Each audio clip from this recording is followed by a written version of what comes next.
see you've found our little hiding spot in the universe. Don't get too comfortable.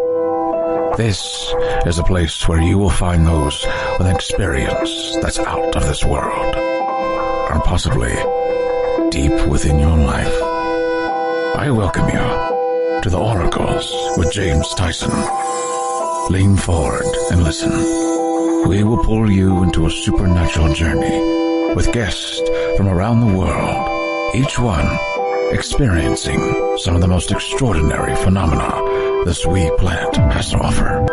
Now, here are the Oracles with James Tyson. Thank you, Liam, and thank you, listener, for tuning in to today's episode of the Oracles with James Tyson. It's me, James. Today, I'm bringing you a friend of mine, Dick Larson. He has been on the show before, actually a couple of years ago on my other show, and it seems to be just time to bring him back. And you'll know once you start listening to what we're going to be talking about. Dick was a business executive in Southern California for about 20 years before becoming a counselor and an educator. He's a volunteer with a group called Share International.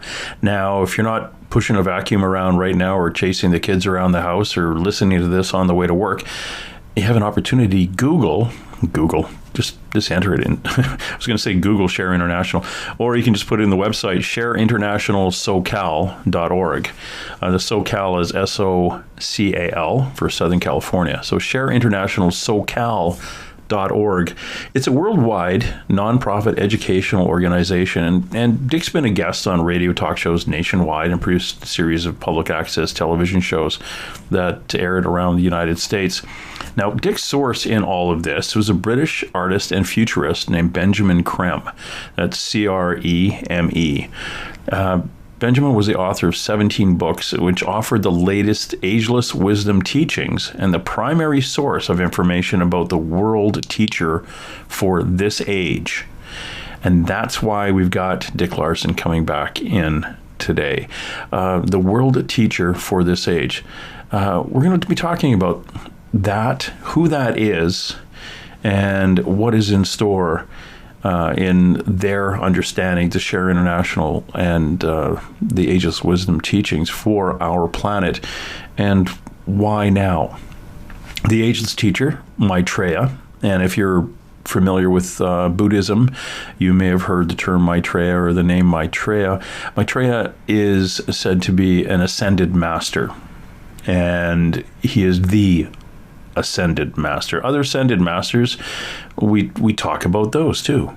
We talk about this historically, about every 2,000 years. These teachers, these great teachers, have appeared at the beginning of each of the new planetary cycle or age. And we are leaving the last planetary cycle. The last planetary cycle was Pisces. And Jesus showed up as the teacher at the beginning of Pisces. We are now moving out of Pisces into the age of Aquarius. And you'll say, James, what about the second coming of Jesus? Well, Jesus isn't coming back. That we've talked about a few times. I think the term was second coming of Christ, and Christ being a title, not Jesus' surname. So, yeah, there'll be another guy coming. The examples have always been there. There's Confucius, Krishna, Buddha, Muhammad, and Jesus was the last guy. So, Maitreya, he's the next one. I apologize, it's not a female. It's just the way it's worked out this time. We're at the beginning of such a cycle, and he is expected to be the teacher for the age, the world teacher. And he's here now and has been behind the scenes, believe it or not, just from south of London. And he's been around the world since July 19th, 1997. He's appeared, believe it or not, to thousands of individuals worldwide. And since December 2009 has been interviewed over 24 times on a major American TV network and over 100 times in other countries, not yet revealing his true identity. Now, don't panic. He's not here to start a new religion.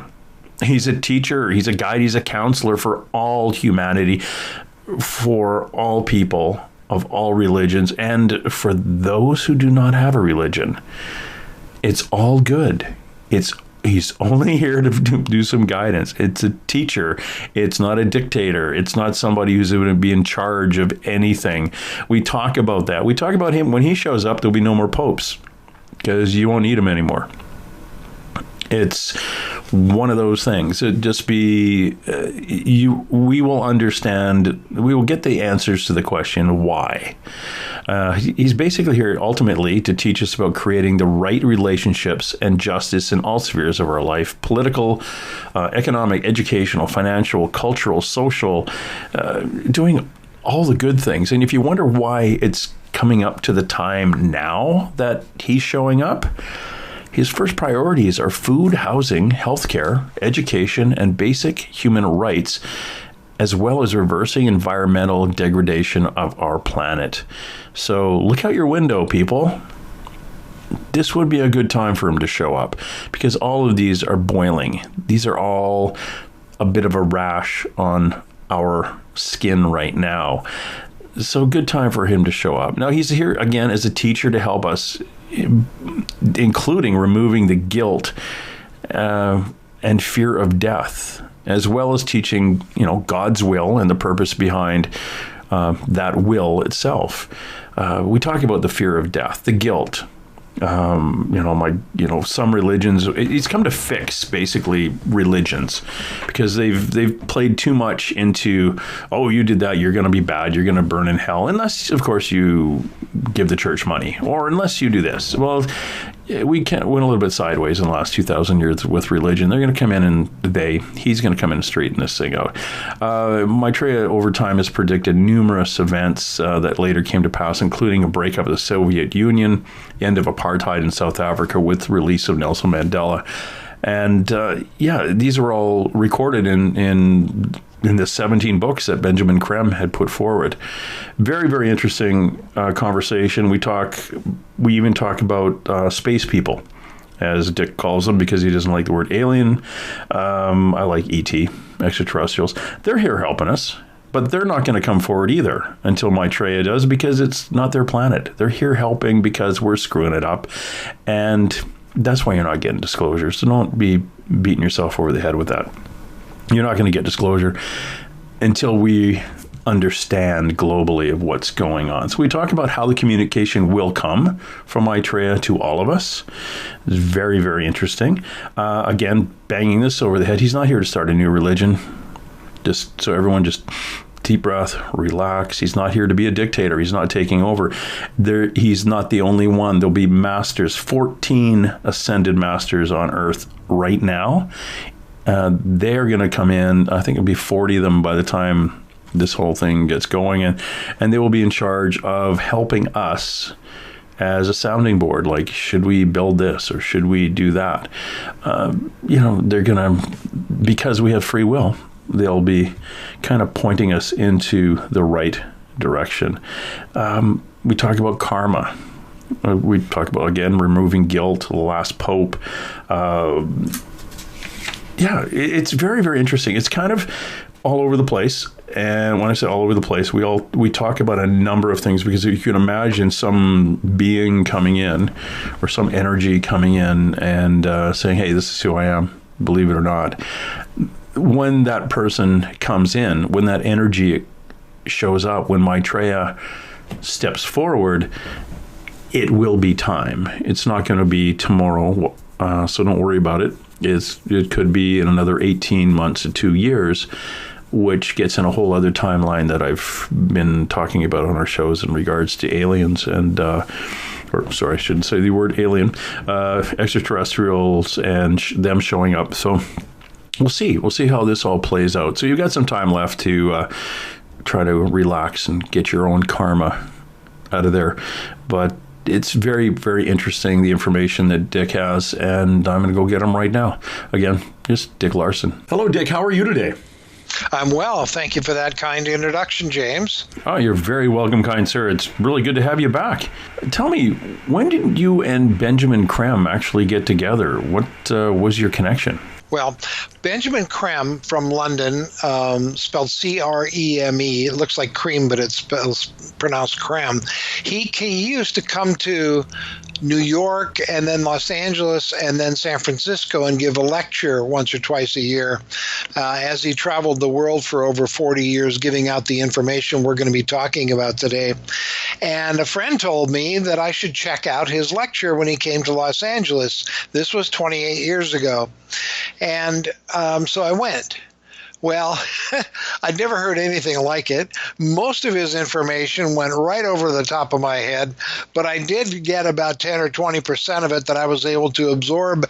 And my reaction, James, was, this makes sense. Now, I grew up a Christian, so that was the basis for my spiritual belief. And then I started to investigate some of the other great religions of the world out of curiosity. And then I heard Benjamin Creme speak, and he said that he was the latest revealer of the Ageless Wisdom teachings. And the Ageless Wisdom teachings, of course, is an ancient philosophy. It's not a religion. Philosophy as old as humanity that's been passed down mostly oral over the eons to humanity. And then the last two writers of the Ageless Wisdom were Alice A. Bailey, who wrote about 20 books in the 1930s and 40s, and then Benjamin Creme, who was the latest one to give the Ageless Wisdom information for our time. He passed away in his 90s a few years ago. I knew him very well. I interviewed him 3 times on television. I spent a lot of time with him. Even though he is from London, he would spend time over here, and myself and others spent time with him. Anyway, that's how I got involved. I thought, this makes sense.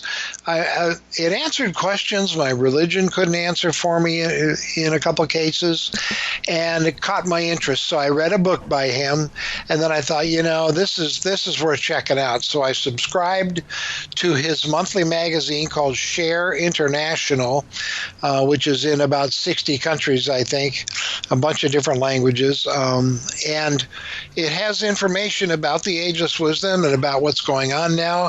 It has good news about advances that humanity is making in the areas of feeding and housing people and so on. And so I got kind of caught up in it in that way, and I decided to become a volunteer for Share International and help Benjamin Creme give out this information. So I'm not the only one. There are other people around the world who are also volunteers for Share International. Share International is a nonprofit educational organization trying to get out the information primarily of the world teacher who is here now waiting for the right time to come forward. So that's my story. I'm from Southern California. That's where I am right now. And a couple things, James, if you don't mind, I'd like to tell your listeners ahead of time. One is the source of my information, which you kind of already did. The source of my information is the Ageless Wisdom teachings, primarily through Benjamin Creme. He has about 17 books on Amazon.com. I'm not here to sell books, but in case anybody wants to check them out, they can do that. And the other thing I'd like your audience to know is please don't believe anything I say, because that would be blind belief, and I can't recommend that to anybody. I'm not here to convince your audience that what I say is true. I'm not here to get them to think like I think. I'm just here to give out my information, James, and maybe 10 or 20% or maybe even 30% of it will make sense to some folks out there and give them some hope in this difficult time that we have right now. So that's kind of my story. Well, that's kind of interesting because I this weird thing, and my listener knows this, is that I can see empaths. And I get a vision of a person standing beside them with giving me hand signals. And the person who stands beside you shows, and this is the symbol I get quite often, is there's a bag over their shoulder, and they're reaching into the bag, pulling out seeds and throwing the seeds. That's what they're saying about you. That's cool. Which is basically what you just said. You're not the one, you are not the plant, but you're just basically throwing these seeds out, and if they germinate, they germinate, but your job is just to throw seeds. That's a beautiful analogy, James. I agree with it 100%. And the reason I can tell this story and ask people not to believe me is because I'm nobody famous. See, if I was famous, then people would be more influenced than they really should be by what I say. But since I'm not, I can say stuff and people will just take it or leave it. And that's perfect. Yeah, those famous people, watch out for them. When you say that analogy, that comes actually from a gentleman who's standing to your left. Yeah, okay. So, I'm sorry. I can see him. I didn't mean to demean your comment. No, but I understand what you mean, because you think, but that's the reason they give me the image, because it's an easy one for me to translate. Good. So that's kind of cool that you have that. Yeah. But it's one of the things that is one of the things on your path now, is to just throw the seeds out, and if they germinate, fine. If they don't, at least that you did that. Now, when you talk about things like this person who is in waiting to come out, who is this? His personal name is Maitreya, like my personal name is Dick and yours is James. His personal name is Maitreya, which in Sanskrit means, roughly translated, the happy one, the one who brings joy. And he is a member of the spiritual kingdom for planet Earth. And he's one of what they call the ascended masters, or the masters of wisdom. These are people, James, who have gone ahead of us in evolution here on planet Earth. So they're people who have evolved, they've become perfected men and women, and then they don't need a body anymore because they've learned all the lessons planet Earth has to teach us. This is where we're all going, by the way. And then they don't need a body anymore, and they become a permanent consciousness or permanent spirit that's affiliated with planet Earth if they choose to stick around.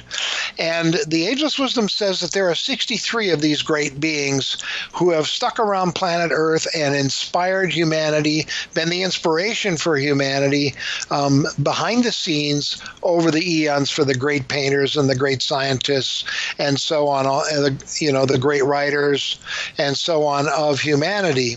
So they're called masters of the wisdom, or ascended masters, and he is their leader, one of their leaders here for planet Earth. He and the Buddha are brothers. They were the first two human beings from Earth to graduate and become permanent spirits. And so they have different jobs. It's called a spiritual hierarchy, James, because just like some people on the planet are more evolved than others, we're at different levels. We're all at different levels. That's what makes the world go around. Same thing is true in the spiritual universe. The spirits, or the consciousness of people, is at different levels. Now, of course, they're not people. They don't have any sex, but their consciousness, that used to be a person or several people, thousands of people. And so we know these masters as people that were Krishna, Jesus, Buddha, Confucius. Joan of Arc is one of the great masters. Mary, who was the mother of Jesus, is one of the great masters. These are the masters of the wisdom. And of course, they're master scientists. They understand all the science of planet Earth and of physical being, and they're not subject to it. They're not subject to gravity anymore, that kind of thing. They are subject to God's laws, though. And one of those laws, James, is that we have free will. It's the secret to humanity's growth. We make a choice, and then we hopefully learn from our choice. The goal isn't to choose right every time. The goal is to always learn from our choice. We can learn from a poor choice. We can learn from a wise choice. And so that's our goal, is to learn and grow, learn and grow, learn and grow. So free will is sacred. And the masters would never, ever tell us what to do or make us do anything. That would be breaking God's laws, and they're not going to do that. So they operate within those kinds of laws of nature. And if you don't believe in God, then you can just say the universe's laws, whatever you want to call it. So that's who Maitreya is. He's one of the leaders, one of the most evolved, because he was one of the first graduates from the human race, of the masters of wisdom. And he is coming himself this time. And that's why this is such a big event. He's actually here now in a physical body, James, on the planet. His home base is just outside of London, but he can travel anywhere he wants to. The masters travel by thought. So they can appear in 42 places at once, and we'll see them and shake their hand just like they're a real person, and they are temporarily. But that's because they are master scientists. They understand the science of physical matter and energy and so on. And that's who he is. Very, very interesting and quite overwhelming, actually. I understand. I know. I understand the concept of the ascended masters, and in my belief system and what I do, like especially, I'm one of those people that would get sleep paralysis. You get a dead human being decides to follow you home and try to scare you and feed off some energy, and I use the archangels to help pull that off, get them off of me. And once the archangels, I couldn't even say the word Michael in my head, which is, imagine trying to think a word and not being able to finish the word. I was completely puzzled by it. Wow. I didn't know at the time I had 3 of these things holding me down. So I said, okay, I'm going to go Ascended Masters on this guy. and then that's why I pulled one of them out, and bam, the entire room was the most clear my room had ever been. Like, it was absolutely wonderful. God, I'll bet that felt great, huh? Oh, yeah. And I had the greatest sleep after that. And the next day, a psychic friend and I crossed over. She came remotely in and realized, oh, yeah, you got jumped by 3 of them. That's why they were really controlling you, and he actually growled in my ear. Oh my gosh! Trying to be a tough guy. Anyway, over. But that was it. Well, you bring up a good point, James, if I may interrupt you just with a thought here real quickly, and that is when people see an angel, like sometimes people will see an angel at the foot of their bed if they're sick or whatever, they'll see an angel. They're never angels. We can't see the real angels. They're always a master. But see, the masters will come to us looking like an angel because they don't want to scare us, and they know we're not afraid of angels. Isn't that cool? Yeah, they'll show you what we can accept. Exactly. It's like when your grandfather dies. Very seldom your grandfather dies in Chicago and shows up in L.A. at the foot of your bed, or stays on your bed and taps you on the foot and said, everything's going to be okay. That would scare the heck out of pretty well everybody. But yes. Those ones that it does happen, it's because he knows it's not going to scare them. So it doesn't happen to everybody because you don't want a dead relative standing at the foot of your bed or sitting on your bed saying everything's going to be okay, because you're going to poop yourself. And they understand that. There is an understanding that we are a little bit fragile in our belief system, and especially these things happen at night. So it's kind of creepy. One of my best friends died several years ago, and about, I would say, a week after he passed, his wife called me specifically to talk to me because she knew about my spiritual background. And she said, the other day, I want to ask you something. She said, I looked up, I was sitting in the living room, I looked up, and my husband was standing right in the doorway to the bedroom, fully dressed, leaning on the door jamb, smiling at me, just as plain as could be. And then after about 10, 12 seconds, he disappeared again. What do you think? And I said, that was him. He got permission to appear to you to let you know that he's doing fine and that he adores you.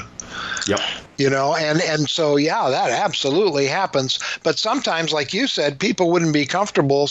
Or if they're dying, for example, they'll see an angel. That's a very comforting symbol to most people. So the masters know they won't scare us. They don't want to scare us. They don't want to frighten us. So that's one of the ways they'll appear to people is as an angel. Yeah. Yeah, it's fascinating. I see, if I was standing in front of you right now, I can see the gentleman on your left, which is my right. But on your right-hand side, I see 5 beings. I call them beings. I have no idea what they are. And I see 4 of them as white, like white light. And I see the one the furthest is a teal green, but very, very tall. So that is either, and this is where I'm so new at this, or understanding, that it's either an archangel energy or it's a light being, like a light relative, if that makes any sense.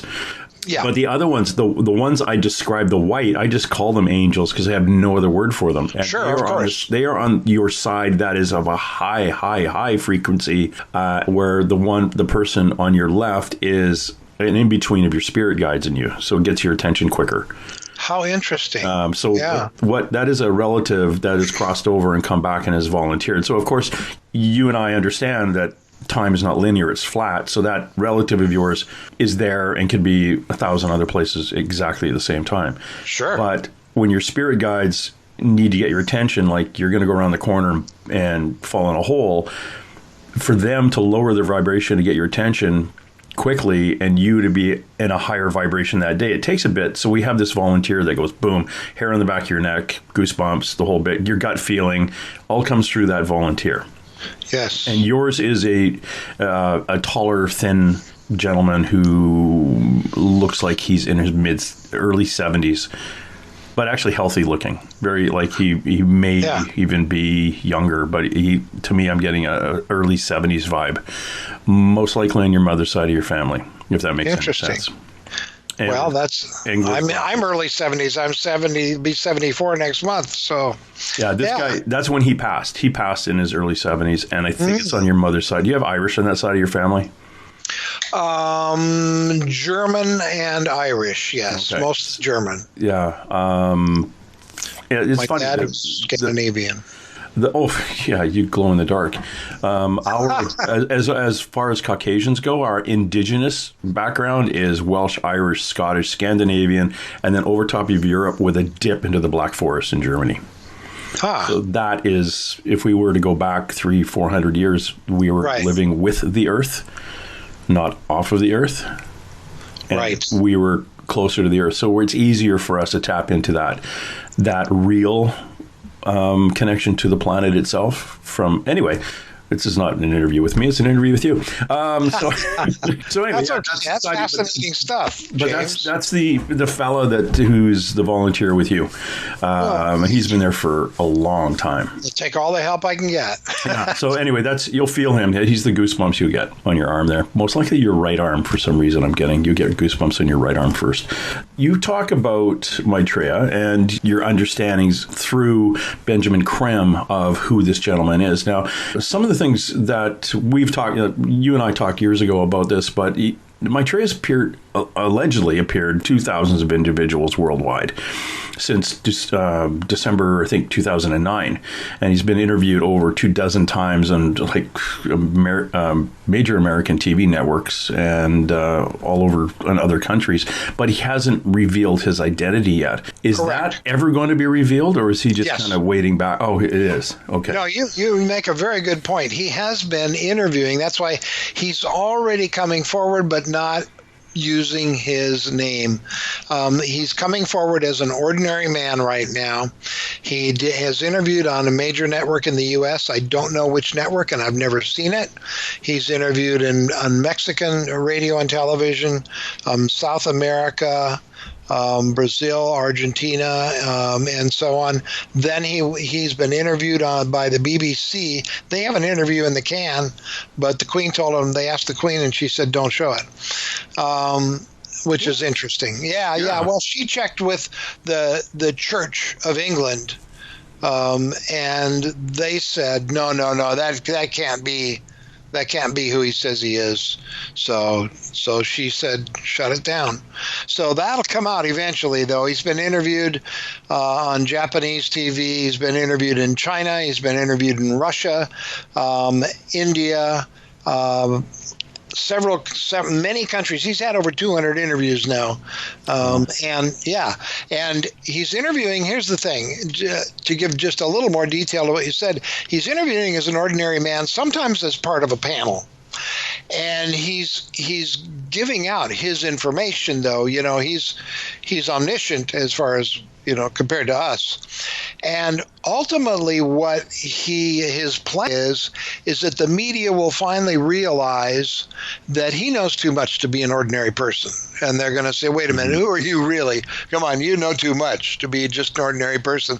And that will give him permission, without infringing our free will, to come forward and have what he calls his day of declaration. Now, this is his plan. It may work out a little differently than this, because humanity can sometimes change things. But his plan is to come before humanity on radio and television, hooked up by satellites, and approach humanity and then declare who he is, that he's the teacher for the age of Aquarius, that he is here in a physical body. He'll be with us for the next 2,000 years at the center of humanity, making suggestions. He's not here to start a religion or anything like that. He said, if you're in a religion and it's working for you, great. He said, if you're not, I come for you too. I come for everyone. And so he's not here to start a religion. He's here to make suggestions, and kind of like a guide, James. And we have free will. We can either follow his suggestions or not. He said that there will be a critical mass that will respond to him initially, that will be enough to start turning this planet around. I expect, now, this is not official or anything like that from Share International, just me, but I expect, especially with the coronavirus going on right now, that we will see him, that he will come forward in one way or another within the next 18 months. That's my best guess. Now, it could be 2 years, it could be 6 months, it could be tomorrow. I don't know. Nobody knows the day or the time. So, but there will be ways you'll know it's him when he comes forward. Well, one of the things that you and I have talked about before is that we talk about his priorities are Yes. food, housing, healthcare, education, and basic human rights, and reversing environmental degradation here. It's crazy what's going on. But if you let's take a step back here in June 2020 and see what has been going on. We've got a global healthcare challenge, global pandemic that as a result shut down work for people, which in turn started cleaning the planet, giving the planet taking a breath. As we're coming out of that, stuff happened in the United States in regards to basic or human rights that has sparked international reaction. So we've got healthcare, we've got basic human rights, and environmental challenges all kind of happening. Those are the 3 out of the 5 groups that we were talking about. That's now right. We're just dealing with food and housing. So we're getting close to we're at the boiling point. We're going to see exactly. We're going to blow the top off the pot at this point. We're starting to wake up. Yeah, and I think starting to wake up is really, Dick. That's a really good way of putting it, because the planet itself, or people themselves are waking up to the 5 different ideas of the food, housing, healthcare, basic human rights, environmental. That's kind of percolating right now, but waking up itself, about in the last 10 to 15 years, people's little switches are being turned on to a higher vibration. Yes. And we're seeing that more and more. And the more I interview people who are of spiritual or even psychic, they're saying, yeah, there's a reason for this. There's a reason for the silly ghost TV shows that came out 15 years ago. The reason we look at is, okay, you believe in ghosts? Or look, ghosts could be around the house, and this is a really funny show, and I don't think they've ever got a picture of a ghost, but we'll keep watching it anyway. And then their grandmother says, oh, I used to see ghosts. Well, Grandma never wanted to tell you that because you'd think she was crazy. Exactly. I'd go to international Bigfoot conferences, and I'd sit at tables with these people who were all retired, and they travel to the Bigfoot conferences because they can talk about Nana seeing the 9-foot hairy guy when she was 6 years old picking fruit in the backyard. But you can't talk about it at home with the kid, like in the family, because they all think Nana's crazy. But at these groups, they've all seen them. So we're coming out of that idea. Ufology. Oh, I've seen UFOs. I've done this, I've done that. People are now not afraid to say it out loud. And we are now looking at, what else is out there in the universe? What else is going on? And as a result, we're awakening to more of a spiritual side of things. It's not all doom, gloom. You get the people who demand disclosure. We need the government to come out and tell us that there are UFOs. Well, there's some really good reasons we can't go there right now. And that could be something the government knows, and the beings themselves are saying, yeah, you probably don't. If I come out and say, yes, I do exist, I also have to point out those guys that exist over there, and those guys are kind of creepy. So do you really want the rest of the humanity to know about that? Heck, we have people in the U.S. who want to build a bunker and take a gun in because you had Syrian refugees showing up. Imagine if they're saying, yeah, there's giant reptilians want to come down and eat you. Well, okay, how about I build a bigger bunker? There are reasons we don't have that at this time, but it's coming. But it's not going to be up to us little pollywogs here to say it or not. It's going to be people like Maitreya who are going to come out with a little bit of a better way of articulating what's going to happen in the future. It's finding that teacher. It's having somebody point it out. And I know the Christians would be upset because they're all saying, well, no, Jesus is the second coming of Jesus. I think the term was the second coming of the Christ, which is a title. It doesn't have to be Jesus. It could be Debbie. Right. But Jesus' last name was not Christ. Nobody had a last name. He was Jesus of Nazareth. You know, it was the city that you were from was the identity. And so you're absolutely right. The Christ, according to the Ageless Wisdom, the Christ for our planet is Maitreya, and the Christ is a position in the hierarchy. Yeah, exactly. And the age-old way that masters have given out their teachings to humanity is one of their very high disciples will agree before he's born. He's not done with his earthly evolution yet, but almost, will agree before he's born to let the master teach through him. And so Prince Gautama was born, and he knew that the Buddha was going to overshadow him, and the Buddha did. Once he matured, the Buddha's wisdom or his mind went into Prince Gautama's mind with Prince Gautama's permission, and Prince Gautama gave out the teachings of the Buddha, so he became known as Gautama Buddha. He wasn't the Buddha, but he became known as that because he gave out the Buddha's teachings. Jesus agreed to give out the Christ's teachings. So Jesus, from the time of the baptism to the time of the crucifixion, was overshadowed by Maitreya, who put his consciousness in Jesus with Jesus' permission, and gave. So when Jesus taught, he taught Maitreya, the Christ's teachings, so Jesus became known as Jesus the Christ.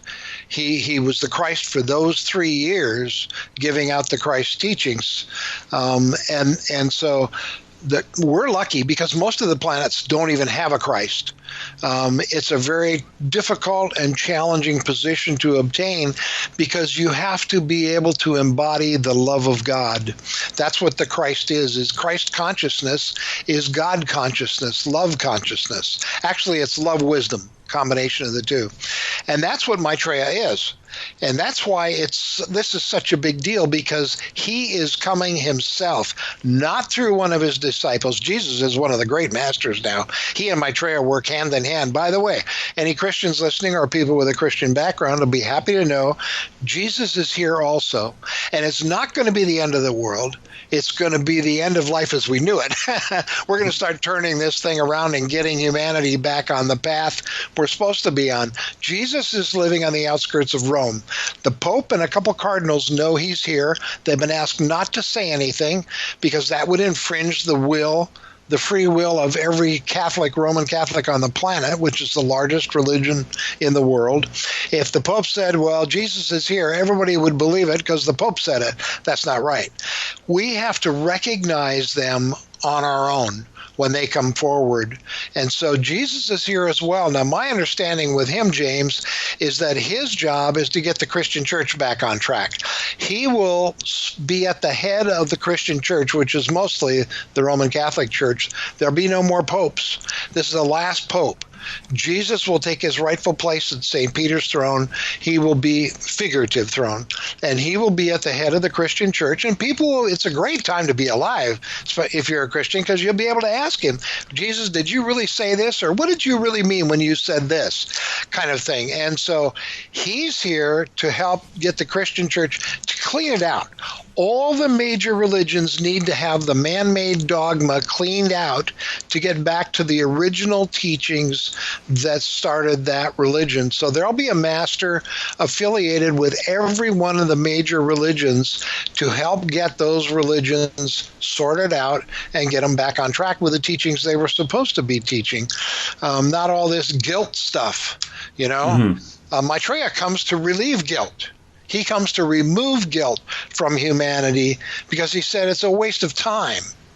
It's a waste of time. Just learn the lessons and move on. You know, and so so it's a great time to be alive, whether you're a Christian or not, because these teachers are going to be coming forward. Now, I had the same problem, James, that you were talking about with some people talking about ghosts and so on, or Bigfoot. Is when I started doing this, when I decided to help Benjamin Creme get the word out about the world teacher coming forward soon, I was scared because the problem with this information, James, is it's prophecy. And you can't prove prophecy. People have to just wait and see what happens. So I was very nervous. I know people are going to think I'm weird, and they have. I've been called the Antichrist. I've been called Satan. I've been called all kinds of things. But, you know, I'm used to it now. And so over time, as it became more real for me, it became easier to do this work. And I think all of this is true. I'm absolutely convinced 100%, or I wouldn't do this work. Yeah, it is one of those things that once you understand and truly connect the dots, you get a really good passion for a set of, well, I want to say understandings, not really a belief, but it becomes a belief based on education, research, and understanding. Exactly. It becomes more than knowledge. Yeah. Because you know. You can't show it and prove it to anybody. You can't show ghosts to anybody and prove they're real. I can't show Maitreya or the masters to anybody and prove they're real. I just know because they have worked in my life. You know, it's like, how do you know there's a God? Well, if you've experienced God in your life, then you know there's a God. You can't show it to anybody. You can't prove it to them, but you know because you know, you know, inside you know. Well, that's the same thing with what you're doing and the same thing with what I'm doing. Yeah, and I find it, like yesterday, I spent a good 2 hours crossing over dead people. Wow. Which is interesting through a psychic who, I'm the guy who does the interview with the dead person, find out why they're here and why they haven't crossed. Yes. And we then explain, well, most of them had crossed because they think they did something wrong. Now, going back to Maitreya, the teacher helping us, including the removing of guilt. Yes. That also removes the fear of death. Of course. A lot of these a lot of these people don't cross because they feel they are guilty of committing something, and because they have a religious background or a religious belief system. Oh my God, I coveted my neighbor's wife, I'm going to go to hell. There you go. Well, we got to look at them and say, you know, there's no hell, right? And that's right. You argue, but it's really cool because if they have any kind of religious spark in them, all we have to do, and I mean Christian religious, is say, well, if Jesus died for your sins, why would you still be punished? And all they have to do is hesitate for a split second to go, wait, what? And think about it, and a family member comes through and says, no, they're telling the truth, you can come. Or we had one guy, his cellmate from prison came through and said, no, we're all good to go. Wow. And then they go, oh, okay. And then they cross. But it's getting that understanding and removing that fear of being guilty. And then therefore a fear of, we really don't fear death. We fear what happens after death. We don't know. Yeah, it's the big unknown. Yeah. Yeah, and once we explain, and mind you, most of the people I talk to are dead. So they understand what happens. They're going, oh crap! Of course. I thought I was just going to turn into worm food, and all of a sudden there was a light, and my relative showed up and said, "Come with me." And it's like, holy crap, no, because I embezzled from the company, and I can't go with you. I'm going to wait here. It's like, no, come on, dude. It's like, don't be afraid of dying. You're not going to. Nothing bad is going to happen. Yeah, right. Just move on, because that's how we progress, and we will continue. It's the purpose. It's our purpose to learn, and you don't hesitate. Yeah. Some call it purgatory. Some call it just the other side of the veil. Some, it depends. Unfortunately, we get a lot of children that don't cross because they literally want to wait for their mom and dad. It's Sure. like, no, I'm not going. I don't know who you are, great-grandmother. I've never met you before, so stranger danger. I'm going to wait for mom and dad. And it's like, oh, crap. So mom and dad passed 30, 40 years later and nowhere near where the kid is. Or, yeah, it's complicated. Death is complicated.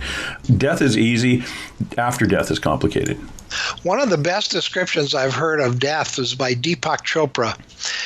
He said, somebody asked him, what happens to you when you die? And he said, I'll tell you, nothing. He said, if it's like if you're on a telephone conversation and somebody cuts the telephone wire, what happens to you? Nothing. You just can't communicate that way anymore. I mean, it's just beautiful the way he said it. Your consciousness is still there and all of that. It's just your communication methods have changed now. Now it's telepathy. And I just thought that was the most beautiful description of what happens when you die. It's like cutting the telephone wire. I thought that was great. We were talking to Dick Larson. He is a volunteer for Share International, a worldwide nonprofit educational organization, and love to have you back here talking about Maitreya and what's happening and what possibly is becoming around the corner. What do you think, with your connections and what you guys talk about at Share International and talking about Ageless Wisdom teachings and things, and you've got the COVID, where do you think we're going to be going from here? Well, obviously I don't know. What? Okay. But this too shall pass. I mean, absolutely, it's not going to be around forever. Now, I don't know how it's going to pass or when it's going to pass, but it is going to eventually go away. Although it's been tragic for many, many people, and I don't mean to discredit the tragedy that this is, I'm like you. I think there's a silver lining in this, because I think that it's an opportunity to learn a lot of lessons. And you mentioned before we came on the air, you mentioned about how the atmosphere is cleared out, and even in major cities now, like it never was before. How creatures of nature, birds and animals, are coming forth in different areas where they've never been seen before. That's because we're not stomping all over the place, making them go hide. We're seeing what the planet can be like if we treat it with more respect. And that's a huge, huge lesson, which you mentioned earlier, that we can learn from this. That's just one of many. Another thing that we're learning from this is about migrant workers. When we don't have migrant workers working the farms, working the meat packing, providing cheap labor that a lot of other people aren't willing to do, things change. Things get worse. Things change badly. And so there's a lot of people, I think, the medical field and others, that are becoming much more highly respected and than they were before. You mentioned also that we're looking at healthcare. One of the things we found out is the healthcare system in the United States does not serve well to handle the pandemic. It just doesn't. It's not coordinated enough. We weren't prepared enough. It's still not reacting as well as we would like. It's not. So we can see that we need to do some fine tuning, if not major overhauls, with some of our institutions. We can see that we need a safety net for people, income-wise. Maybe a minimum standard of living income or something is in the future, because unemployment doesn't necessarily pay the bills. That needs to be repaired. We're seeing all of these issues that need attention that we weren't really that conscious of before. People are trying to feed homeless people now, trying to house homeless people now. They're getting much more attention. The whole Me Too thing has taken off completely about respect for women, and the abuse that women have suffered over the years. Black Lives Matter has completely brought the racial issues that are still alive, that kind of hide behind the scenes sometimes, completely brought them to the fore. So we're seeing an opportunity to learn a bunch of lessons. Now the question is, will we learn them? It seems like there might be a critical mass of people that are really responding to these displays of areas that don't work, don't serve humanity anymore, that don't serve the planet. And so I think this is the start of turning the world around. You know, James, I've been thinking for a long time that it was probably going to be the threat of World War III, atomic war, which would wipe out all life on the planet. The planet would basically have to start its evolution over. The threat of that would wake everybody up, would change people's lives. But you know what? There's only one thing that could do that besides World War III, and that's a worldwide pandemic. And here it is. Oh yeah. I mean, this is no accident. You know what's happened? We're reaping what we sow. God's great law of cause and effect, also called karma in the East. The scientists call it the law of action versus reaction. It's all the same law, and humanity has not learned our lessons, and we have been making huge mistakes. We can't end war. We can't stop starvation and death from starvation. Every day, about every 9 seconds, somebody dies of a starvation or a starvation-related illness, and we can't stop killing the planet. And these and other lack of learning from humanity have finally reached a crisis.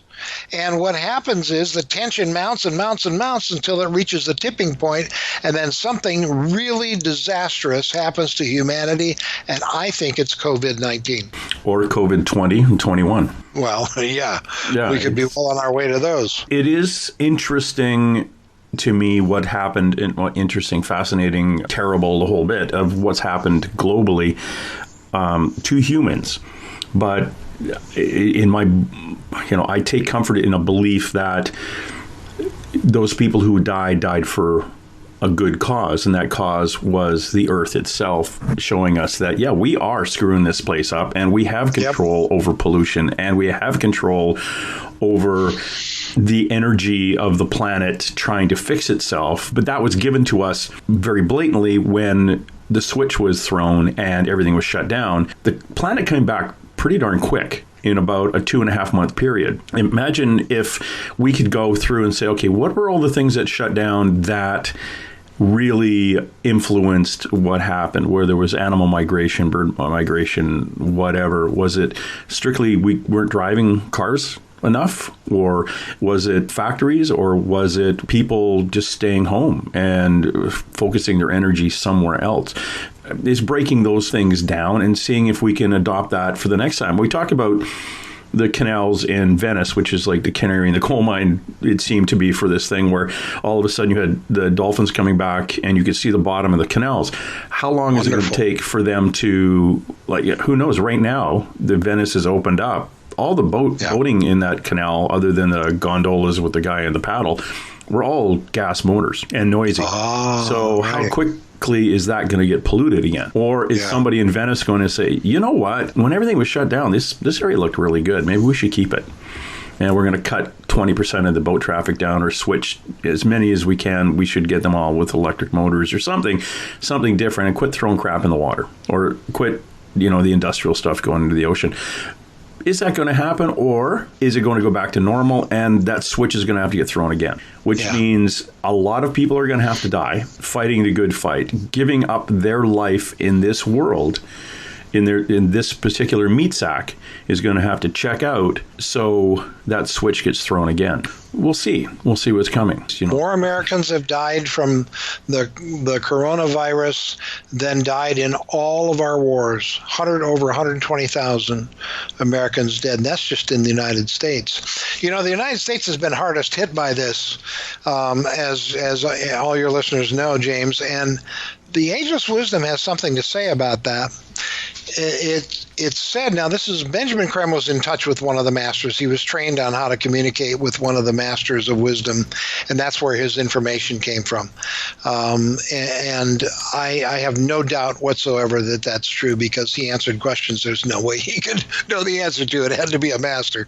But in any event, so I'm going to correct you on a stat you gave out. Oh, good. The amount of Americans that have died through COVID Yes. are about 10% of the American casualties in war. I think almost 2.8 million people have died in all the wars that Americans have been in. Of Americans? Yeah, you lost. Oh, then sorry. I stand corrected. Thank you. The Civil War itself killed over 600 and some thousand people. Oh, well, then I need to brush up on my history, don't I? And that was just U.S. I hated history. Confederates lost about 480,000, and Holy the smokes. Union lost about 650,000. Well, I Those stand are just the corrected, Civil and War. I thank you for that. Yeah. Yeah. But 120,000 is an awful lot of people. Oh, And, yeah.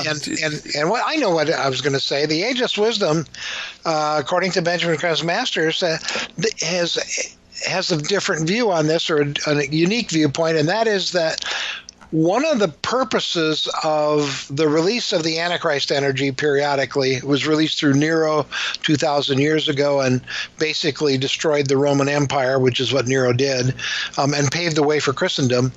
Well, it was released through Hitler and Mussolini and a couple Japanese generals in World War II to break down the old patterns and pave the way for the world teacher to come. Well,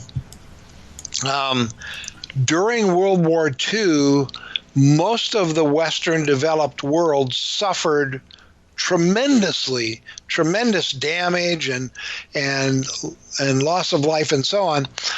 But the U.S. didn't. We lost Pearl Harbor, was attacked, and that was about it. So karmically, the world went through a part of its, what we could call, not desert experience, but what was it the Jews had their wilderness experience. Yeah, the wilderness, yeah. But the United States didn't. And so I think we're catching up karmically with the rest of the world now in our own wilderness experience, because we have to burn up some karma before we can have this wonderful life that's coming in the future that Maitreya and the masters talk about. This brilliant, loving, plentiful, trusting, healthy future that humanity has in store. But we have to burn up some more karma before we can get there. And I think that this is part of it, including the U.S. So that goes along with your sacrifice theory, you know. There were people who came into life during World War II, or right before World War II, knowing they were here to save the world from the Antichrist, and they were probably going to die.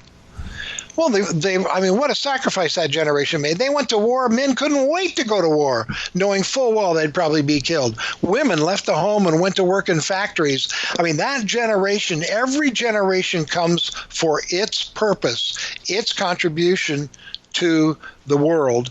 That generation's contribution was to defeat the Antichrist energy and pave the way for a brilliant future.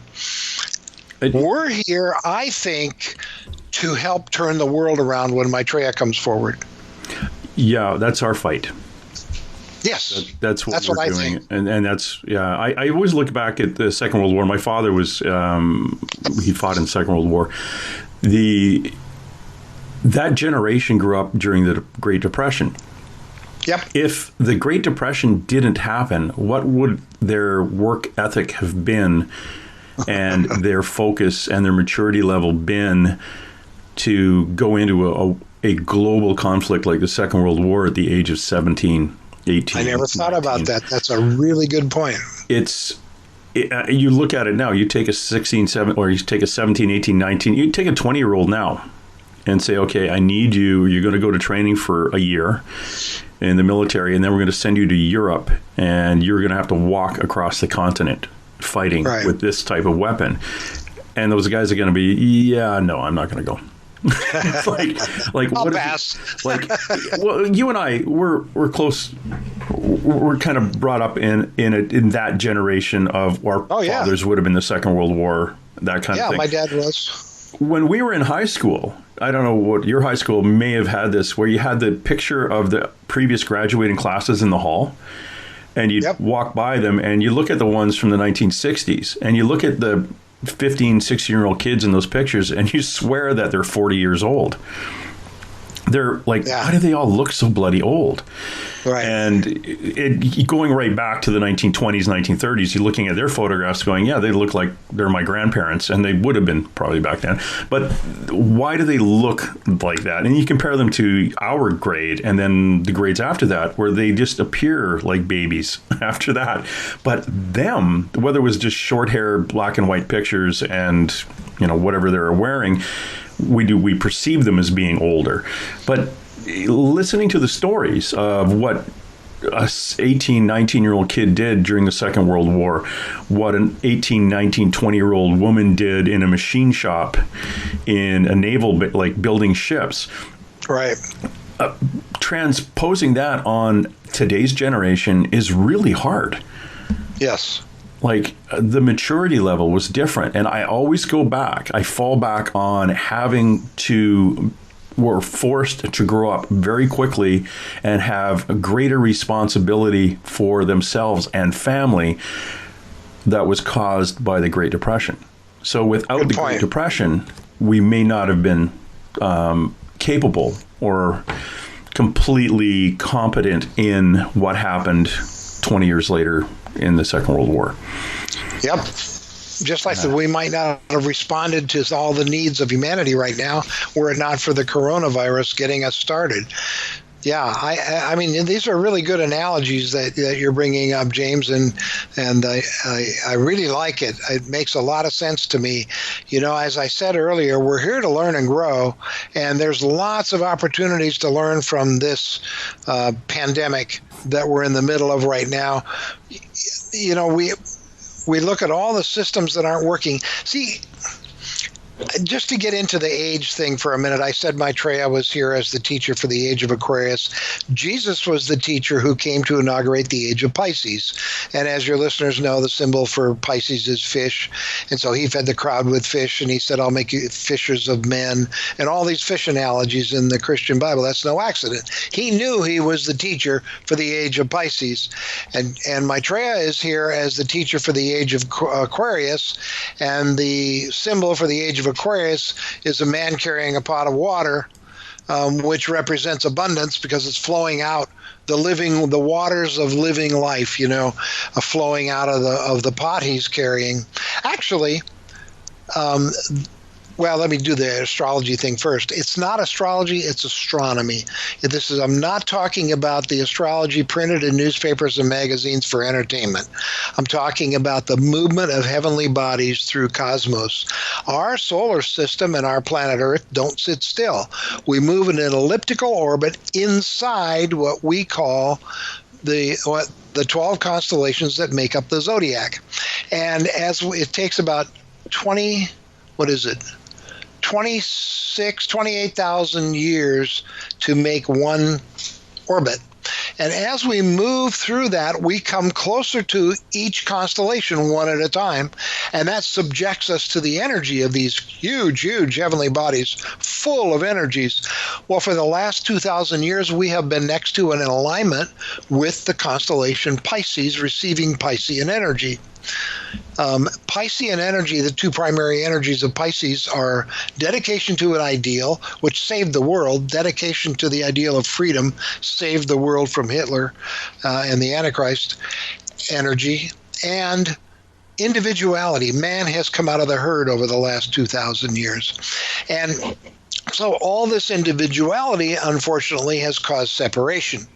And we are the most separate we have ever been right now, and tremendous competition in almost every aspect of life, which is part of the separation energies of Pisces. These constellations' energies are used to help the evolution of the solar system and each planet. Well, now we're leaving the energies of Pisces and moving into the energies of Aquarius, which are cooperation and synthesis. The universe is going to take this strong individuals that were created in Pisces and now get them to work together as a group. Cooperation. We're moving from competition to cooperation. Well, every institution we have, James, was built with Piscean energy. The healthcare system, the educational system, the military, the financial system, you name it. All of it has been built with Piscean energy, and Piscean energy is being withdrawn. So all they can do is collapse, and that's exactly what's happening. Healthcare system doesn't work anymore. Educational system doesn't work. The government doesn't represent the people. The financial system is bouncing all over the place. They need to be rebuilt with the energies of Aquarius, of cooperation and working together and synthesis, and then these great institutions will serve humanity for the next 2,000 years. So all of this crumbling is happening at this time, and that's part of this whole thing, is that stuff doesn't work. The coronavirus is helping point out some of these in ways that we would magnify them. You know, that's the thing about, you remember when the Catholic Church had all these priests that were being exposed for molesting young boys and children and so on. Well, that's part of the cleaning out process. It doesn't look like it when it's happening because all you see is bad stuff, but it's got to rise to the surface in order to be cleaned out, addressed and cleaned out. That's what the coronavirus is doing. It's bringing a lot of this stuff to the surface so we can't possibly not see it. And then we can address it and start cleaning it out. So this is a big thing that's going on right now. I see all these kind of global events or tragedies as a example of what we need to fix. I've always talked about the hurricane going through Puerto Rico and people saying, oh, that's devastating. I said, pay attention. Imagine what would happen if the electricity was shut off in your city for a month. Do you have cash to buy things, or do you use your credit cards? Because they won't work anymore. That's right. That's what happened in Puerto Rico. People were bartering again. Things became more community. If you could bake a pie, I will trade you a chicken.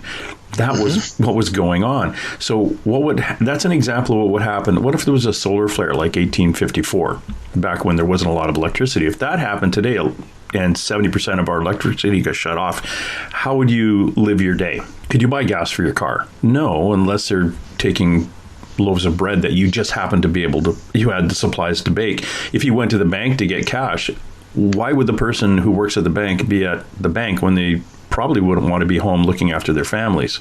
Yes. It's like you may not have access to it. And if going to a bank nowadays to say, here is my deposit book, do you mind if I take some money out of the account? It's like, well, no, we have no access because our computers are down. So we don't know how much money you actually have in there because we don't have those books anymore. Tragedy can be a great teacher, and crisis often leads to transformation. And that's the process I think we're going through. You talked about COVID 20 and 21. We don't know how long this learning process is going to go on, but change doesn't occur overnight. As you know, change is a process. And so that process is, I hope, seriously beginning now. And hopefully, as we go on, we will continue this process of change. And that's what the masters are here for, James. There's going to be, Maitreya doesn't come alone. There are 14 masters on the planet right now in physical bodies. None of them are going to come forward until Maitreya comes forward first.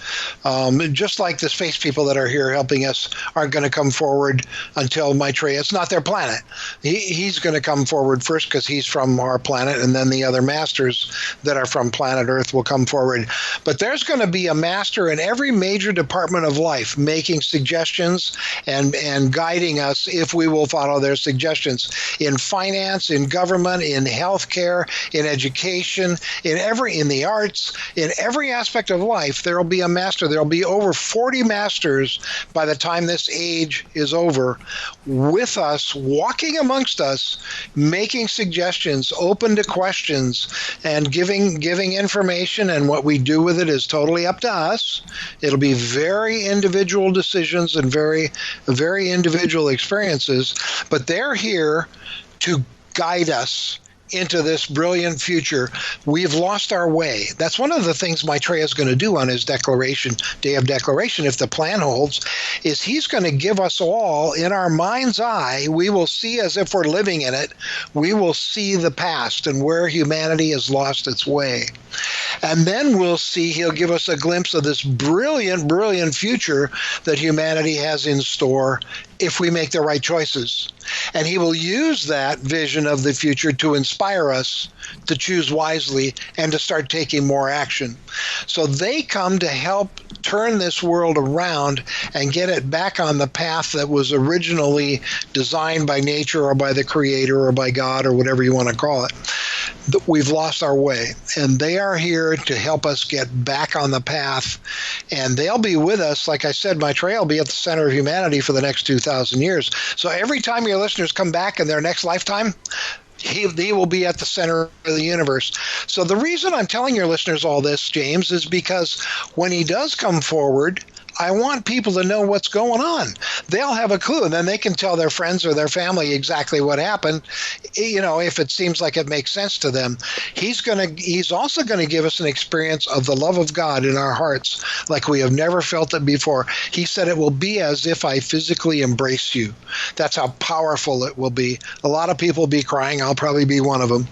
And the other thing that's going to happen if it comes out like he plans is while he's talking to humanity for 25, 35, 45 minutes, nobody knows how long, there will be press reports after he's done from all around the world that while he was speaking, hundreds of thousands of people were miraculously healed.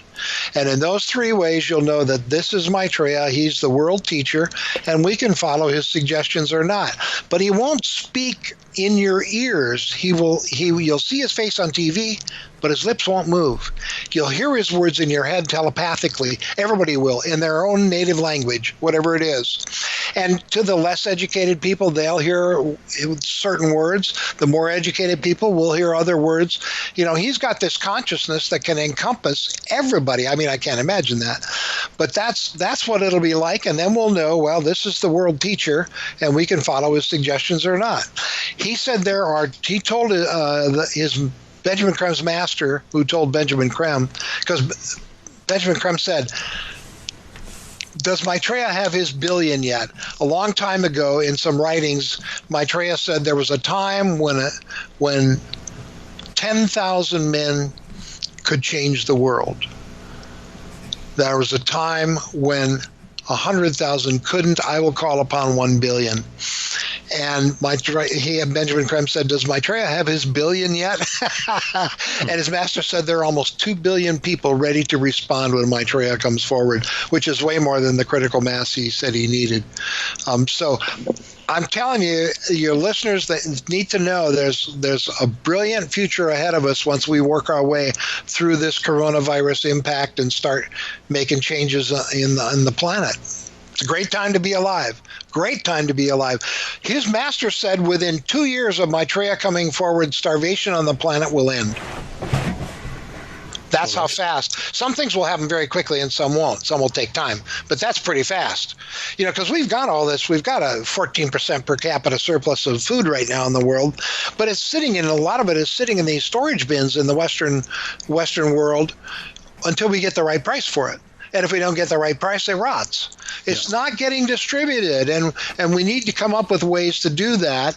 Apparently, there are plans already made for distribution, equitable distribution, according to needs, not according to wants, but according to the needs of each nation, each country. There'll be no one world government. Every Maitreya said, and the master said, every country has its own personality, and those personalities contribute to the whole of the planet. So there'll be no one world government. People that are worried about that can relax a little bit. People that are worried about the Antichrist can relax a little bit, because the Antichrist for our time is come and gone. So I'm telling you, it's a great time to be alive. It just doesn't look like it right now. One of the things that you mentioned earlier was if we make the right choices. Yes. And that is something that my listener understands from a number of the shows we've had on here with people who have the ability to get information from outside sources, outside this planet. And it comes down to, you get, this is what could happen. This is a bit of a prophecy. This is what will happen. But there's an if at the end of it. Because we can change the direction. If a negative is coming and enough people concentrate on that negative going away, it will go away. So we have the ability to change what could happen impact us as a negative by just focusing on it. And absolutely, if we make the right choices, if we make those choices and make them positive, yeah, we can, well, literally the expression is move mountains, because we can actually do that. We can change the direction of the way things are going. One of the things that you've spoken about in the past is Maitreya predicting numerous events that later came to pass, including the breakup of the Soviet Union, end of apartheid in South Africa with the release of Nelson Mandela. Man, you have a good memory. These things are ways we can look back and say, okay, you got those two things right. What else? But like any other prophet, people say, well, yeah, he said this, but it hasn't happened, or it didn't happen. Well, it's like, well, it didn't happen. He actually was predicting positives. When you prophesize a negative, a lot of times those won't happen because enough people who hear the prophecy says, well, you know, I'm going to just think happy thoughts about that, and maybe it'll go away. And it does go away. We haven't, there's a tipping point of positive, negative energy. And if we have enough positive thinking about it, we can address what is to come and make things a little bit better for us.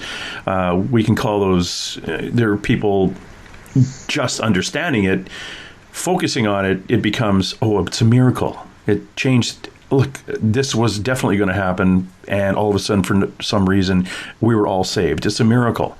Well, miracles come in all sorts of shapes and sizes and are influenced by those who are beings who are walking around in our meat sacks right now, as well as the beings that are protecting us, whether they're from other planets working with us or they are our masters.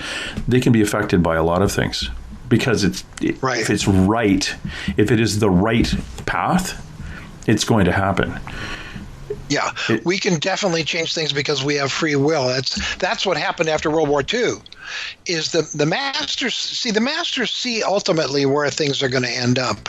What they don't know is the timing, because we have free will. And one of the things they didn't predict was the Cold War.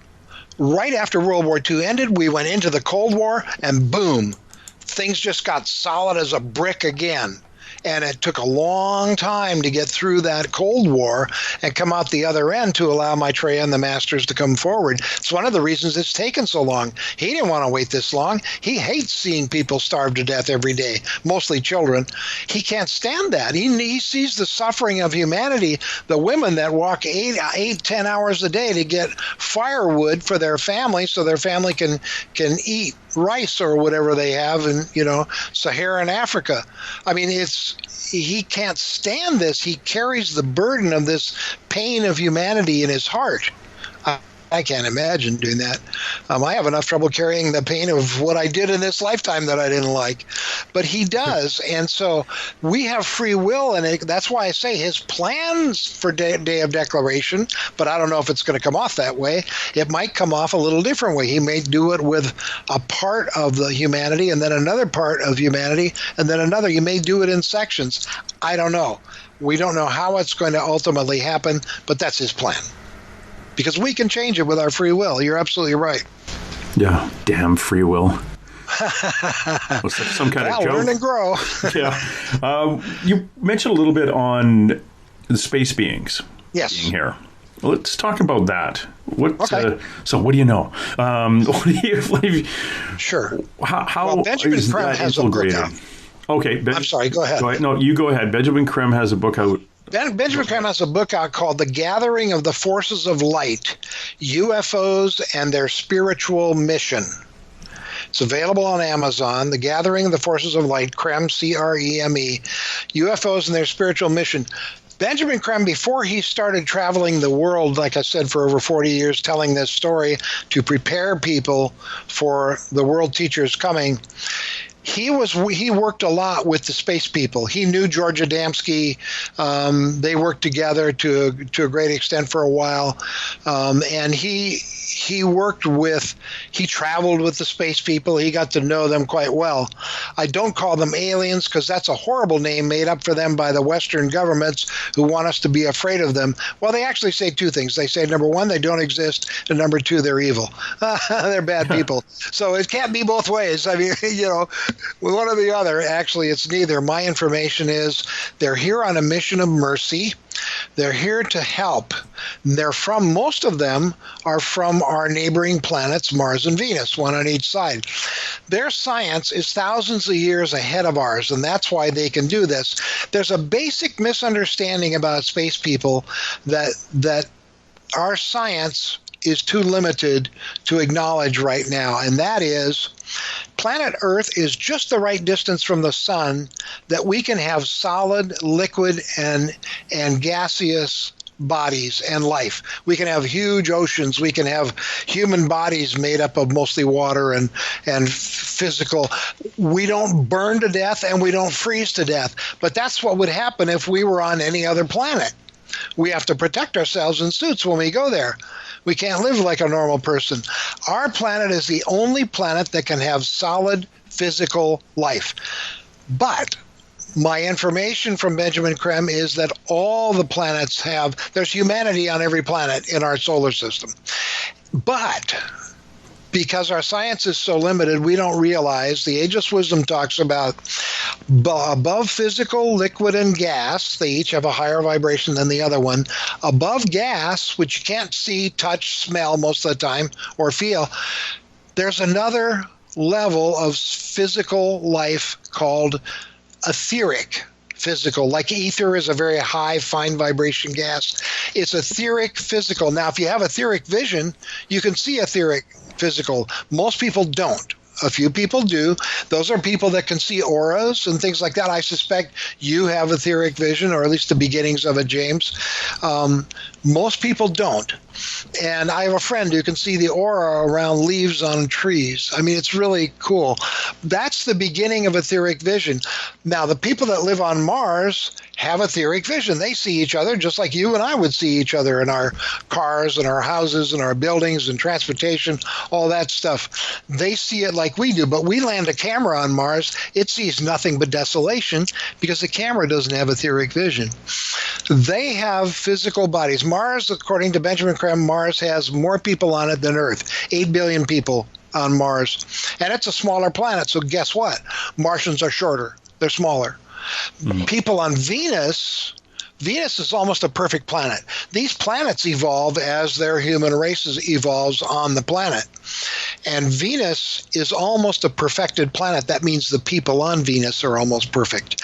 They're very tall, very beautiful. 7 feet is no exception on Venus at all. They're just beautiful, beautiful people from what I understand from Benjamin Creme. Even the Pope said that. The Pope had an experience of one of these people in 1961 that was written up in the newspapers. And I can get into that story. But yes, there are humans on every planet, and there was a time when the bad ones could travel. My understanding is now that has been eliminated. The bad beings from other planets cannot travel. They're not allowed to space travel anymore. Now, they don't come from the Pleiades, is my information. They don't come from Sirius. They have their own issues. All these space people come from within our solar system. Mars is the manufacturing planet. They love to build stuff. And so they make most of the spacecraft for our solar system. The planets put in their orders, and then they make them the developed planets. Now, their bodies are etheric, but if they want to, they can lower the vibration of their physical body and become temporarily physical, solid physical like we are. Well, the same thing is true of their spacecraft. Their spacecraft is etheric. You can't see it unless you have etheric vision. People with etheric vision see them up there. They're up there in the thousands every day in the sky. What they do when they want us to see them, they simply lower the vibration of their craft, and the craft becomes temporarily solid physical, and then we see them. And then if they want to disappear, they can either fly away really fast, or they can just raise the vibration of their craft and poof, they disappear. They're still there, but we can't see them anymore. That's the misunderstanding. Now, science has actually discovered etheric physical, but they don't know what they have. They call it dark matter. Dark matter, and they say dark matter is everywhere in the universe. Yes, it is. It's etheric physical. Even us solid human beings on planet Earth have an etheric body that surrounds our physical body, and that's where the auras come from. But that's the idea that people don't understand because our science is so limited, is that there's etheric life on every planet in our solar system. Some are developed way beyond us. Some are, you wouldn't want to meet them in a dark alley. You know, they're not developed at all. But Mars and Venus, Mars is in the same stage of life as planet Earth. The Ageless Wisdom says that each planet goes through seven phases and 7 rounds. Each round is millions of years. Planet Earth is in the middle of the 4th round, so is Mars. And when in the middle of the 4th round is when the people on the planet start to wake up. And that's what's happening with us right now, is we're starting to wake up. Venus, on the other hand, is in the 7th round. They're in the final round. And those people, Benjamin Creme said, if you talk to somebody from Venus, you would think they were a god. That's how wise and loving they are. They're here on a mission of mercy because we can't end starvation and war and pollution. And so what's happening, James, is planet Earth is holding back the evolution of the solar system. You know, there's a plan for each planet. Each planet has a god. There's a plan for each planet. They're different. And then there's a plan for the solar system. There's a god for the solar system.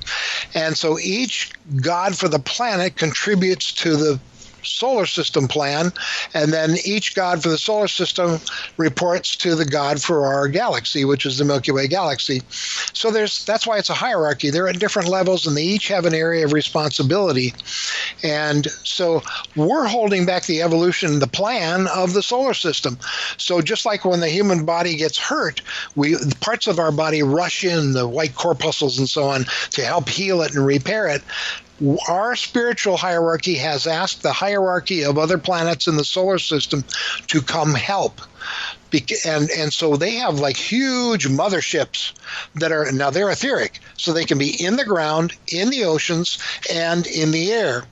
And they're there 24/7, mopping up pollution, mostly etheric nuclear pollution, which we don't even know exists because our instruments are too crude to measure it. But it's the deadliest of the nuclear energy.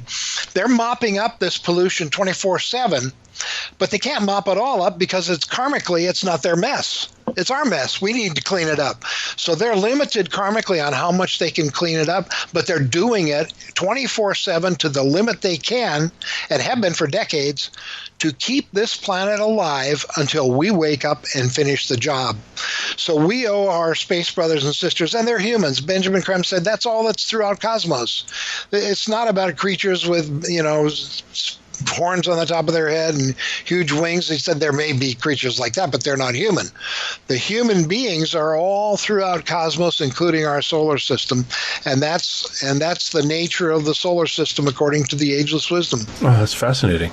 Isn't it? Imagine all those gods going to the meeting, and they get down to Earth, and they say, so what's going on there? And the guy just shaking his head and goes, my guys are idiots. We're still having a challenge here. And all the rest of them are looking at them like, oh, come on, you get your stuff together, dude. Right. We're all doing fine, but why? I said there are 63 masters. They meet every 250 years, whether they have to or not. Can you imagine that? That's how time passes for them. There is no time. So, but yeah, you're absolutely right. They know they've got a mess on their hands, and so they're asked for help to clean it up until we wake up. Fascinating. Have you heard, now this is, again, this on the ET side of things, there are reptilian extraterrestrials, there are numerous, they come from all over the place.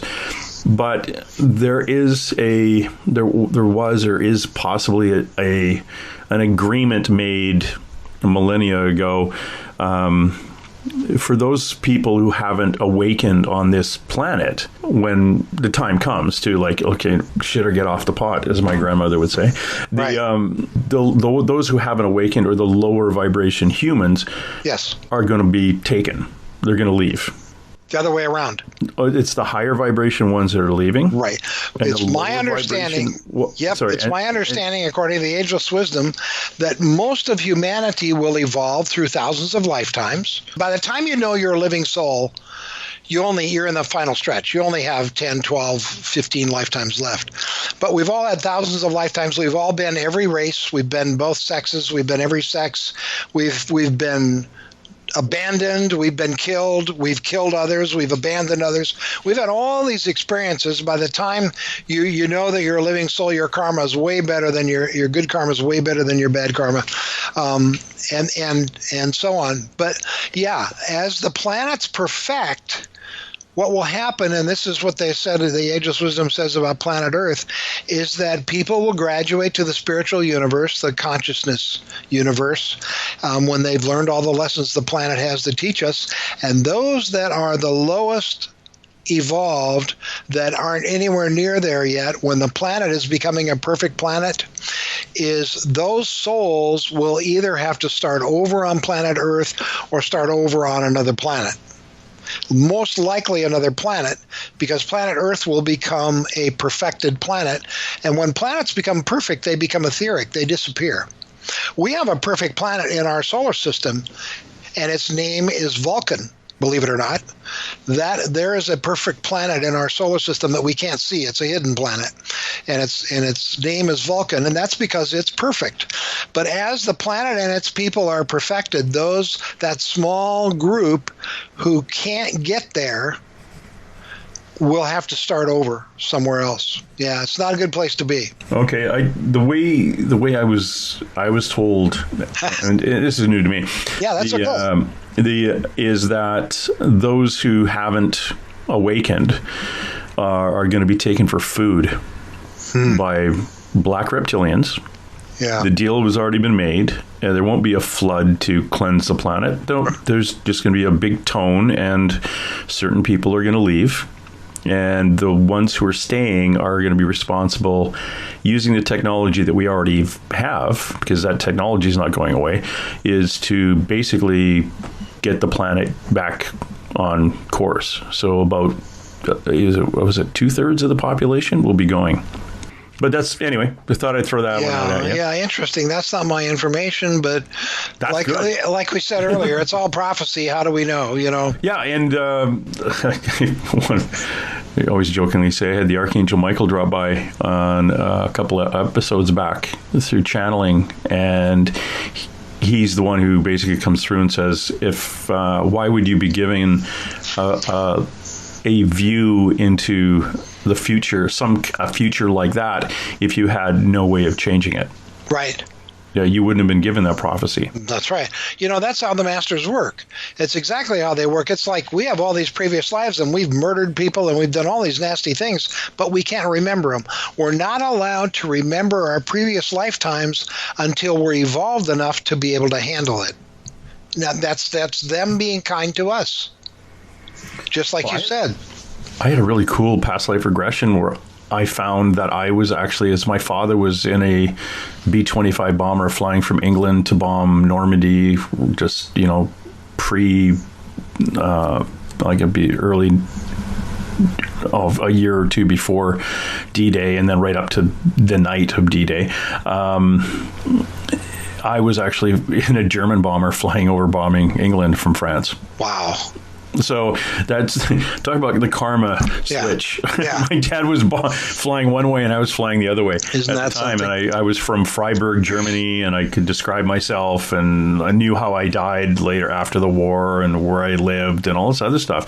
And I was fascinated. It was like, holy crap. But I actually asked, when I went into the past life regression, I said, I want to know specifically in this time frame, because for some reason I know an awful lot about Second World War aircraft.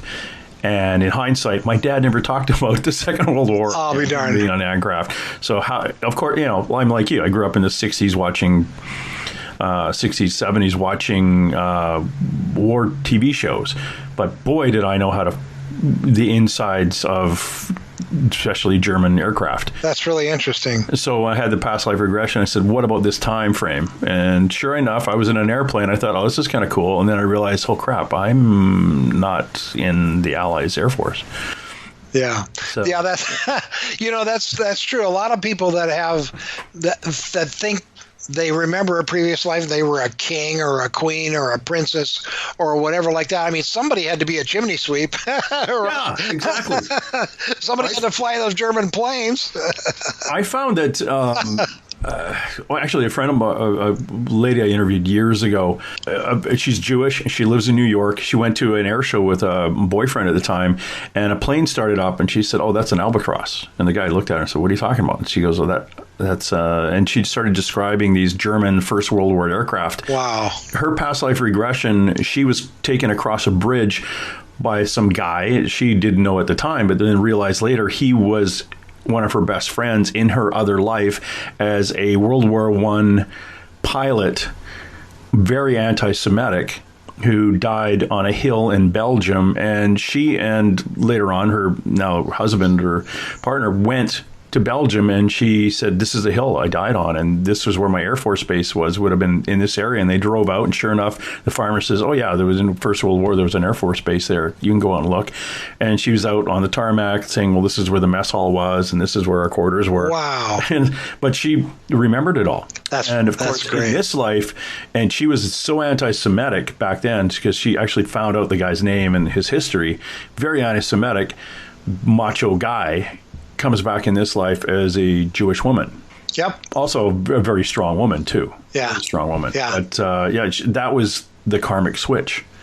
Very interesting. That came in. Yeah, but very interesting. I really do not like cigarette smoke. I never liked being around it. That's how I died. I died of respiratory failure caused by heavy smoking. Absolutely. Bitching and complaining to the nurse that I had to wear an oxygen mask in the hospital. Back when I was in the Air Force, damn it, they made us wear. It's like a typical old guy dying in the hospital. Yeah. That's how I passed. So that's why I'm not, I don't like being around smoke. So it's kind of, you can see little bits and pieces, but that was me actually. If for people out there, if you're going to do a past life regression, just go in and see what they show you. I actually asked for a specific, who knows. But I've also, you were talking about the Joan of Arc, people wanting, back in my past life, I was Joan of Arc, or Cleopatra and stuff like that. I'm finding that our souls, without our meat sack, our little energies, specifically for people who may come from almost like a hybrid background, that kind of, my labs and all that kind of stuff. If they come into a life and they say, you know what, I want to go back because time is not linear. Right. Next life, I want to be Joan of Arc. Well, they can do that. In hindsight, they can go back and be those people, but they're not the only ones in that body at the time. That body, Joan of Arc at the time, could have 1,000 different consciousness. Yeah. Experiencing what she did, which in turn, and this is where it's circle of life, in turn makes that being, that human, a lot more divine than they would have been, because they're not just housing one being, but they're housing so many more. Interesting. So that's something to kind of file in the back of your head. So that's why, I was Joan of Arc in a life, and you kind of look at people going, yeah, okay. Or I had a past life regression and I was Cleopatra. Really? Did you see, was there any slaves there that possibly you could have been? Yeah, right. No, I was Cleopatra. I was like, okay, fine. Yeah, and that's the thing about prejudice, for example. I mean, if you hate African American people, guess what karma is going to bring you back as an African American? So you can have that experience. Like some of these women just hate men. Not a lot. But there are a few out there who just, and as a general rule, they hate men. They're going to come back as a man so they can experience what it's like to be hated by women. I mean, that's the way karma works. It teaches these lessons. For example, a lot of the Israelites were Germans. because Yes. the Germans persecuted the Jews, and now they come back as a Jew to find out what it's like to be persecuted, and so they have this tremendous family history of persecution that they have to deal with in that lifetime.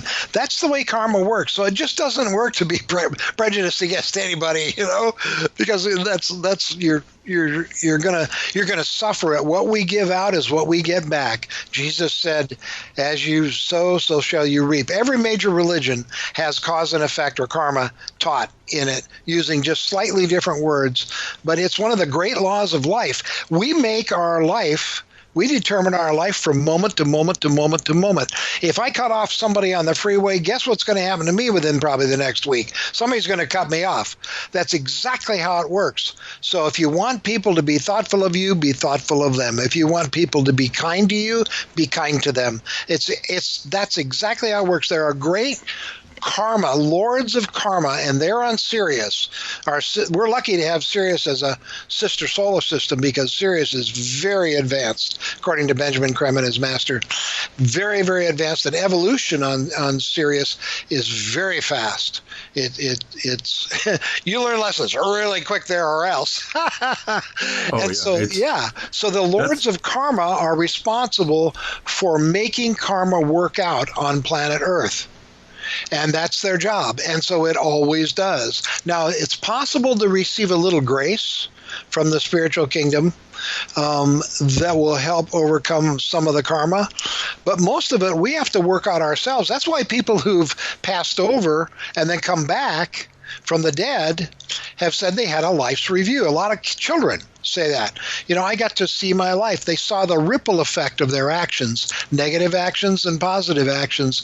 And that's what we'll all do once we pass over, is we'll review our life. We're not judged by the masters. They never judge us. They know exactly what it's like to be us, because they were us. They had every experience. They've killed people. They've been killed. They've had all those experiences. So they don't sit and judge of us. They just love us. No. They want to serve us. But we do our own life's review. We do our own judging, and we don't really judge so much as we're supposed to learn from that life review. Yeah. Before we can move on. Yeah, and every lifetime, the soul takes a different body, and every lifetime, the soul remembers where we left off in our evolutionary growth from our previous lifetime. So our next lifetime, that's where we start. We pick up where we left off. And you don't have to grow at all in any lifetime. You have free will. But if you do, your soul will remember it. And when it takes the embryo, you decide with the master or a guide where you should be born to achieve the purposes of the next lifetime. There's usually 2 or 3 purposes in each lifetime. One is always to serve humanity, and by serving humanity, to serve the spiritual world as well.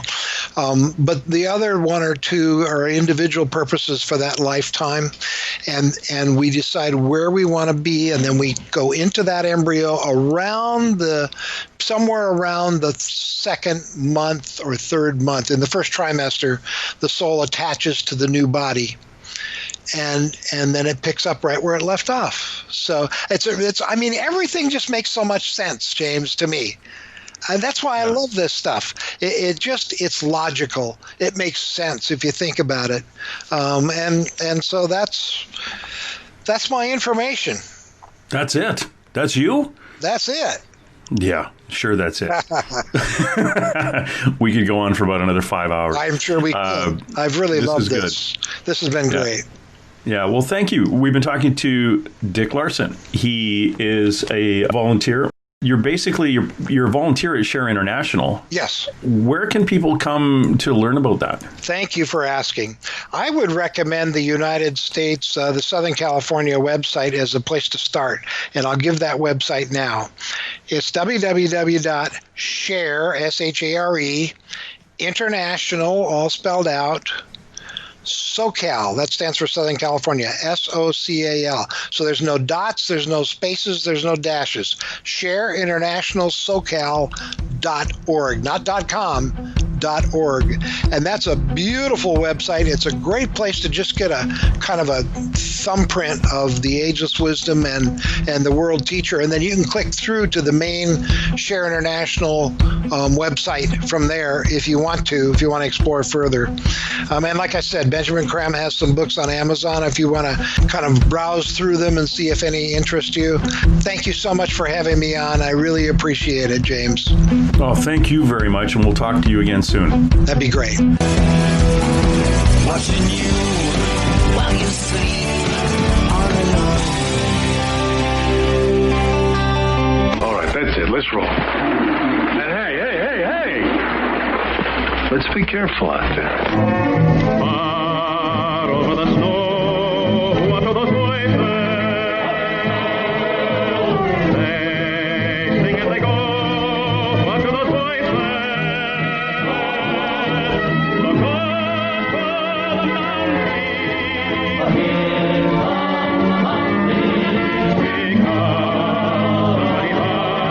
Because somebody better hide through the hill like a pack of angry wolves on the trail. Dead or alive, we are out to get you, dead or alive. And forget yourself. If you're the one, better run away. Son, you are done. Throw your gun away. Here come the Mounties to get the men that are run through the hill like a pack of angry wolves on the trail. Dead or alive, we are out to get you, dead or alive.